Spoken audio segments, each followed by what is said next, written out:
Hello everyone, today I'm going to show you how to install your Nest Hello on an existing doorbell chime with 220 volts. These are existing wires from the old doorbell. One is what you can see, the black one is a live wire and the blue one is a neutral. You see on the black one we have 220 volts. For the purpose of this video, I reconnect my old doorbell switch just to test my doorbell first.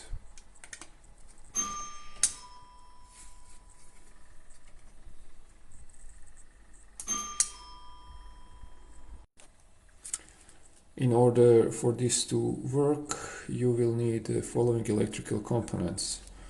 One is relay. In my case, input side is 24 volt alternating current and output side is 220 volt alternating current. And the transformer, in my case, I'm using 220 volt alternating current for input, and on output side I'm using 24 volt alternating current.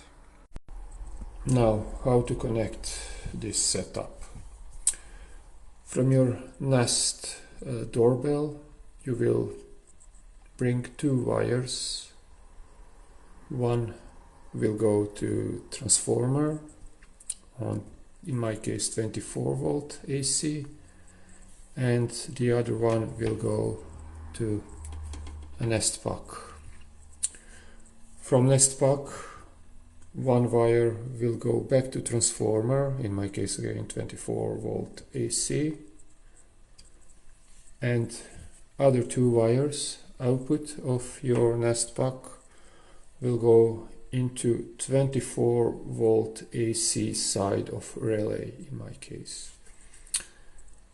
Your existing doorbell wire, 224 volt AC, will go into output side of your relay. Also, to your transformer you will bring feed wire 224 volt here.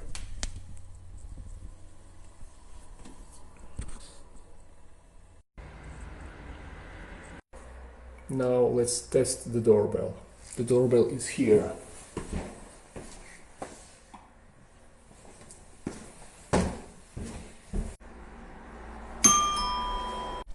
As you can hear and see, this works quite well. Just have in mind when you are buying your relay, that relay needs to correspond to your output on your transformer and your input on your old doorbell. When you connect your relay, before you connect your doorbell chime, it would be advisable to make sure that you are connecting the wires to the right output. There are many different relays with many different combinations. In order for that to detect, I had to use my multimeter to detect proper connections on output side of my relay. If you don't have any experience with working with electricity and electrical components, it is strongly advisable that you contact your local electrician and ask him to do this for you. If you're going to do it by yourself, I urge you to disconnect your main switch and then start working with this installation. And we are done. Thank you for watching the video.